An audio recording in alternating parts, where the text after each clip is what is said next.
Seu backlog está lotado de coisa para fazer, mas nada sai do lugar. Parece que seu time está ali trabalhando, trabalhando, trabalhando e não gera resultado nenhum. Então presta bem atenção, porque o problema vai estar exatamente no seu backlog.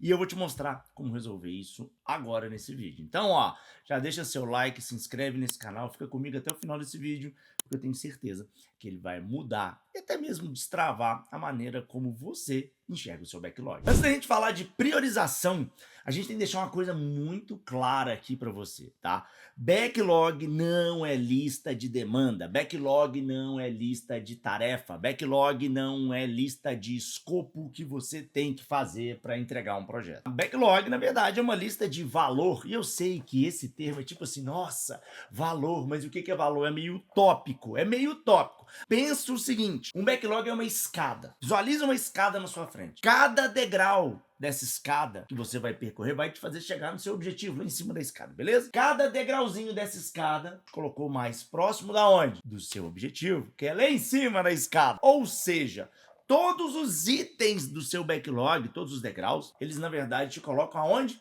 Mais perto do resultado onde você quer alcançar, ou do objetivo que você quer alcançar. Então, um backlog, ele tem que representar essa escada, vamos falar assim, que vai te colocar cada vez, vai construir, né, cada vez mais valor que vai ser o seu resultado de entrega. Então, um backlog saudável, vamos falar assim, é simples, é visual e qualquer pessoa consegue entender, não fica perdido, porque tá tudo muito bem o quê? Conectado. Ah, eu sei que se eu subir nesse degrau, depois desse, depois desse, depois desse, eu chego no meu objetivo. Ou até então, eu acho que eu chego nesse objetivo. Então, esse é um ponto muito importante de você entender que o backlog, ele não tem que estar cheio de coisa para fazer. Ele tem que ter as coisas que precisam ser feitas. E isso leva a gente para um erro clássico, né? Que é o quê? Que é o tal do backlog inflado. Cheio de demanda, cheio de coisa para fazer. Cada um para um lado, cada um vai para a esquerda, outro vai para a direita, outro vai para cima, outro vai para baixo, né? Não sabe direito a prioridade, porque tem tanta coisa misturada ali que não sabe nem. É difícil até de priorizar.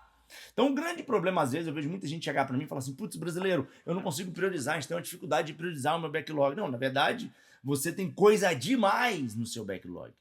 Tá? O grande ponto é você entender que tudo que está dentro do backlog precisa te colocar mais perto do resultado que você quer chegar. Se você está fazendo algo que não te coloca mais próximo desse resultado onde você quer chegar, você não está produzindo resultado, você não está sendo produtivo de fato, você está só trabalhando. Então esse é um grande ponto que a gente tem que começar a enraizar. Isso está lá, se a gente for lá no Scrum Guide, está lá escrito no Scrum Guide. Né, o compromisso do backlog, o objetivo do produto, isso tudo é isso. Que ninguém liga para essas coisas, ninguém liga, tá nem aí para isso, ninguém, não sei fazer isso, não sei fazer aquilo. Mas na verdade, o objetivo disso tudo é exatamente evitar que o seu backlog tenha coisas que não precisam ser feitas. Tá? Então, o que eu costumo falar é o seguinte: backlog, você tem que saber falar muito mais não para as coisas do que sim para as coisas. Tá? Por quê? Porque você tem que deixar ele enxuto. Enxuto eu não quero dizer pequeno, mas ele tem que estar do tamanho certinho que te faça gerar aquele resultado que você está buscando naquele momento. Ah, pô, brasileiro, mas pivotou, mudou tudo. Não tem... Beleza, então refaça esse backlog com os itens, ou a escada, pensa na escada sempre, né? Você tem uma escada, você chega no seu segundo andar, você tem uma escada para chegar no segundo andar do seu prédio aí, por exemplo. Tá? Se você infla demais a escada, você vai subir uma escada igual a um prédio de 15 andares, mas para chegar no segundo. É essa a analogia. Você, não, cara, vou subir só os degraus que eu preciso chegar no segundo andar. É só isso que eu preciso fazer. Então eu tenho que começar a tirar do meu backlog coisas que não fazem sentido. E para isso, você tem que ter uma estrutura que vai te ajudar a organizar esse backlog de uma certa maneira, e vai te ajudar a falar não, vai te ajudar a organizar ele, vamos falar assim, vai dar clareza, né? Vai ter um critério para você entender se aquilo faz sentido ou não fazer. Independente se é uma user story, se é um bug, se é um débito técnico, enfim, independente do que seja. E é isso que eu quero te mostrar agora. Basicamente, a gente tem 3 coisas que todo backlog tem que ter. Primeira coisa que você tem que entender: todo backlog ele precisa ser simples. O backlog que é muito complexo, ele vai te travar. É o primeiro passo. Você tem que entender ali, através da simplicidade da própria estrutura, né, ela tem que facilitar a própria gestão daquele backlog. Então, o primeiro passo é você olhar para o seu backlog, olha para ele, abre ele, aí se você tiver um backlog, né? Oh, eu não tenho backlog, né? Então você está simples até demais. Mas é o seguinte, você tem que olhar aí para o seu backlog e olhar para ele e falar assim, putz, isso aqui tá complicado de entender, tá difícil de fazer a gestão. Como é que tá? Qual que é o seu sentimento? O seu sentimento é que tem que estar simples. Tem que estar simples, tá? Eu vou te mostrar já já aqui um modelo de backlog que eu tenho certeza que você vai entender o que eu estou querendo dizer. Segundo passo é que ele tem que estar organizado. Ah, porra, Bruno, sério mesmo? É, sério, ele tem que estar organizado. Tá? Então ele tem que estar bem estruturado, ele tem que estar visualmente fácil de entender. Né? De novo, a gente toca na simplicidade. E você precisa ter isso de uma maneira muito bem estruturada. Tá? Esse é o segundo passo de um bom backlog. E o terceiro passo, e não menos importante, talvez o mais importante, você precisa ter um critério de priorização. Não você, mas o seu backlog. O seu backlog é que tem que te ajudar a falar não ou sim. Não só você, ou o PO, ou alguém. Eu costumo falar o seguinte: se você tem alguém, se você depende de alguém para falar sim ou não para uma demanda, você tem um problema gigante na sua estrutura. Tá? Você tem um problema gigante no seu contexto. Porque a priorização, ela não deve depender de ninguém. Ela deve depender de um critério. Óbvio, a gente vai ter as exceções. E aí, as exceções, você tem o PO, você tem o PM, você tem todo mundo. Você tem um monte de gente para te ajudar na exceção. Agora, se tudo você tem que pedir amém, você vai ter um problema de produtividade. Então, você precisa de um critério de priorização que vai te ajudar. Você pode ter, por exemplo, o ICE Score que a gente tem dentro do PEC de Gestão Ágil de Resultados. Você pode ter uma priorização pelo ROI. Eu vou te mostrar, inclusive, uma priorização pelo ROI aqui. Você pode ter, cara, você pode ter lá do SAFe. Você pode ter qualquer coisa, mas você precisa de um critério de priorização. Você precisa de algo que fala assim, ó, isso aqui faz agora ou não. Mesmo que seja para alguém chegar, não, mesmo que falou não, é para fazer agora. Beleza, mas alguém com autonomia para isso está fazendo. Mas até então, seu backlog, ele está te mostrando ali como fazer a priorização, te indicando essa priorização. Agora eu quero te mostrar, vou te mostrar aqui na minha tela, quero que você dê uma olhadinha aqui agora, estou aqui com a tela aqui para você.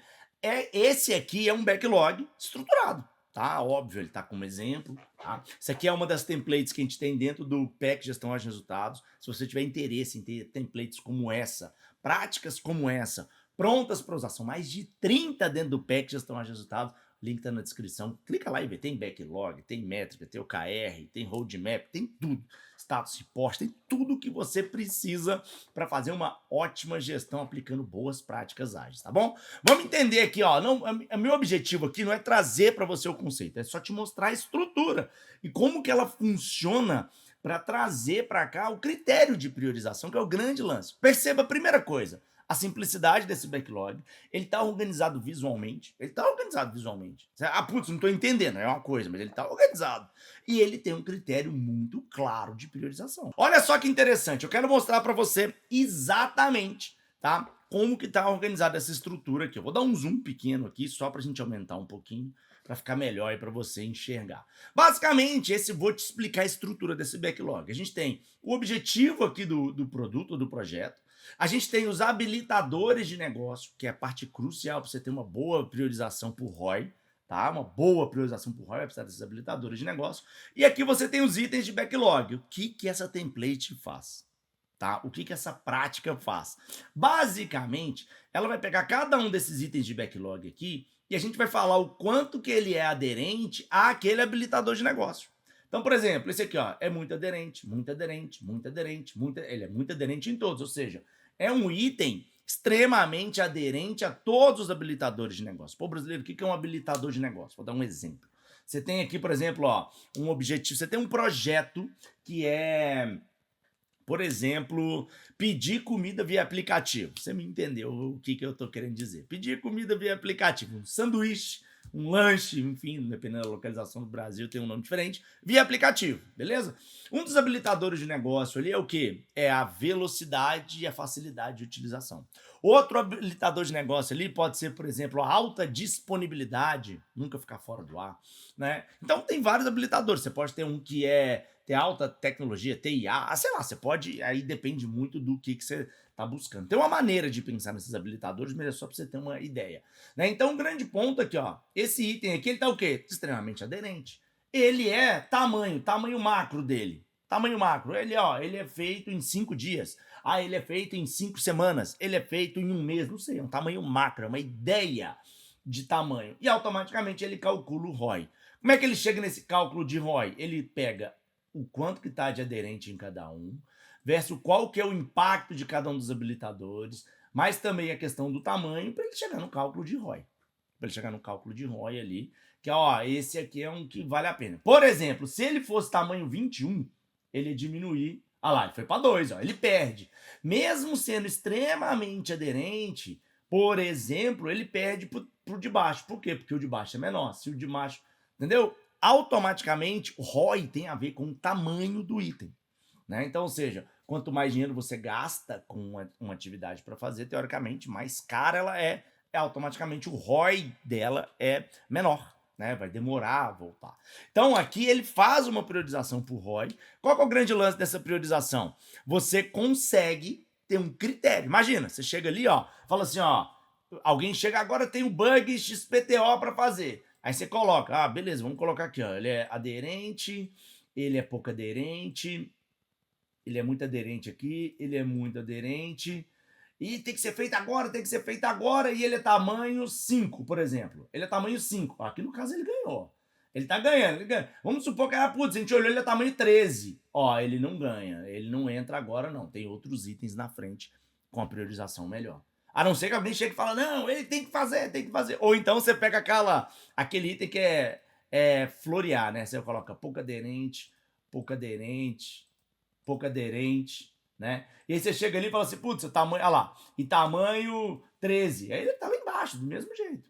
Tá lá embaixo do mesmo jeito, né? Por quê? Porque aqui você vai ter um critério de priorização. Quando você utiliza um critério de priorização, você começa a falar muito mais, com muito mais embasamento, vamos falar assim, o seu não, né? Você começa a falar com muito mais embasamento o seu não. Agora não é só o critério, não é só a template. Você precisa de algumas, vamos falar assim, de alguns pontos que você tem que fazer e aplicar no seu dia a dia para manter essa boa gestão de backlog. Primeiro, fazer revisões nesse backlog semanais. Pode ser coisa rápida, pode coisa direta. Você pode, inclusive, usar a inteligência artificial para isso, para fazer essas revisões junto com você.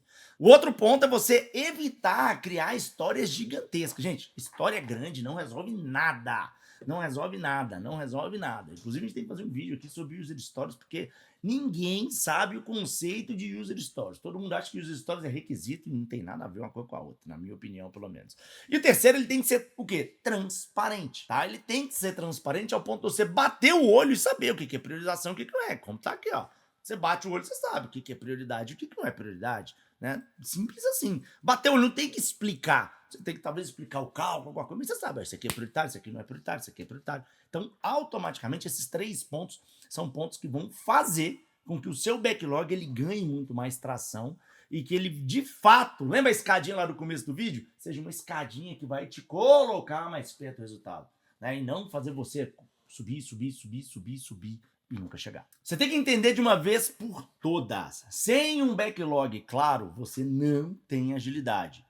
Você tem caos. E caos não gera resultado. A nota é essa. Só gera frustração e, na boa, muito retrabalho. E só para reforçar, se você quiser, né, ter acesso a templates como essa que você viu no vídeo de hoje, ter acesso a mais de 30 templates, o link está na descrição. PEC Gestão Ágil de Resultados. Vem conhecer que vale muito a pena. Agora me conta aqui que eu quero te ajudar e quem sabe a sua pergunta, o seu comentário não vira até um vídeo nosso aqui.